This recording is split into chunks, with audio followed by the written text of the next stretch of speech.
Good morning, everyone. I'm Daily Zhao from the Department of Philosophy.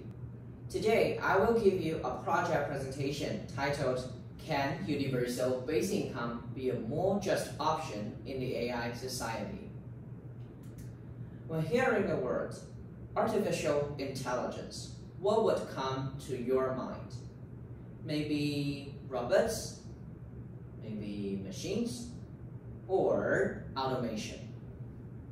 I believe there could be various answers to this question. And there is no denying that the technical changes does bring us lots of benefits, especially the increased working or producing efficiency. But on the other hand, some of the technologists also expressed their great concerns for the growing social injustice related to the rapid developing AI.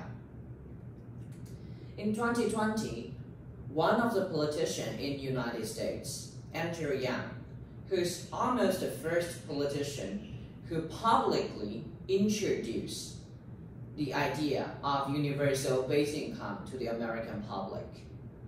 In his book named The War on Normal People, he also told the story why and how automation and artificial intelligence are stealing our jobs, and the reason why UBI could be our response to the challenge.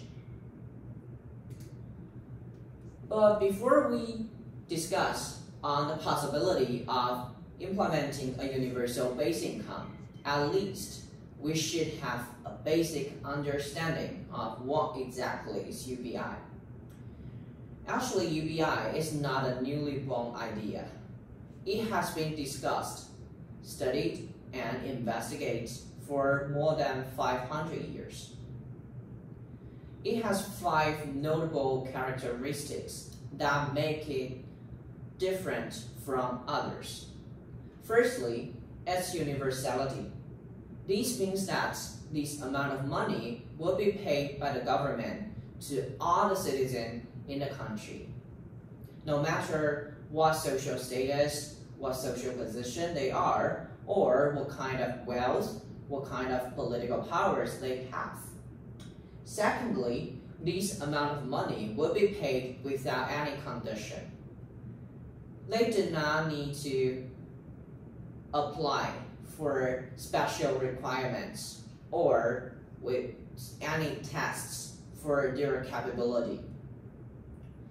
Thirdly, this amount of money will be paid individually instead of the usual household payment. And additionally, this amount of money will be paid in cash instead of those stamps like food stamp or water stamp. Last but not least, this amount of money would be operated in great sustainability rather than making it an easily suspended one. Till now, we might have a basic understanding of universal basic income. It is a regular payment given by the government to all the citizens in the nation, in the country, without any condition, without any tests or special requirements. However, the question here is, can it be a better option for accomplishing the real social justice? Beyond these centuries, lots of philosophers have studied and talked and discussed a lot about social justice issues. And in these projects, I will mainly focus on the document analysis and document comparison between different philosophers' understanding and ideologists on social justice. Try to find out the differences between their understanding on social justice and examine whether universal basic income could be a more just option in the AI society. One of the most landmark contemporary philosophers who cares a lot about social justice is John Rawls. For Rose, he considered that us human beings are rational beings, then we would not care about our own interests when we are engaging with others in the society. We will care more about the general benefits, the general effects that we could bring. Therefore, Rose argues that if we assign every citizen the basic liberties and rights, then we could all together join the social action and to build up a well-ordered society with reciprocity. However, let us ask a very simple question. Can these be really achievable? We won't care about our own benefits, our own interests, and forget our social position, social status, our political power, our wealth. That sounds too remote from the social reality. Then, another contemporary philosopher, Amartya Sen, who tried to critique Rose's theory.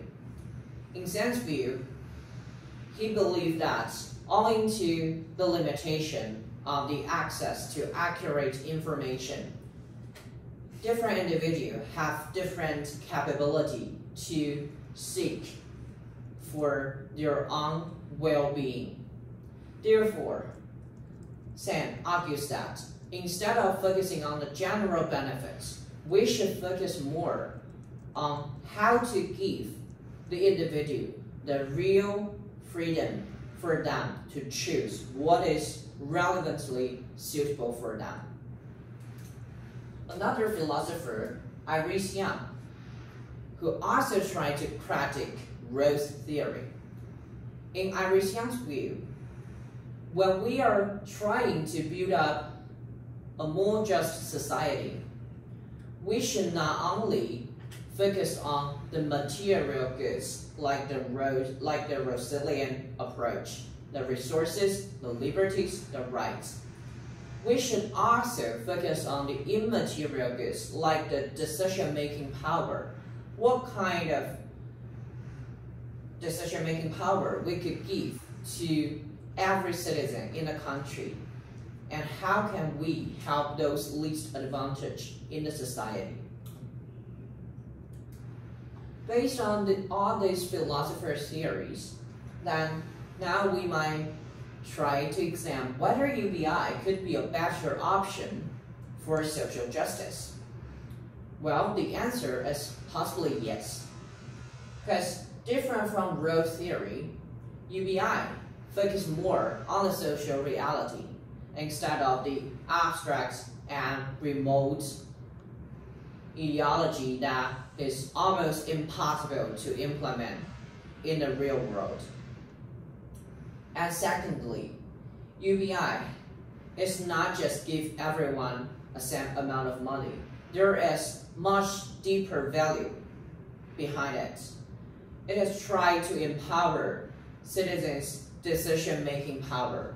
For instance, if you were a woman who are suffering from sexual assault in the office, but you need to survive, then you may not have the bravery, the courage to say no.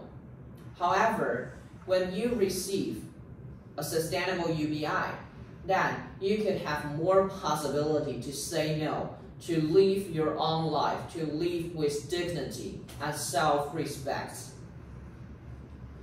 And by giving this amount of money, we are not only giving them just money, we are giving them the real freedom to choose what is relevantly suitable for them. All in all I want to say is, UBI is not a destination of our human society. Instead, it could be the starting point that we think or rethink about the relationship between us and others, between us and the society, between us and the world. That's the end of this presentation. These are the references. and thank you.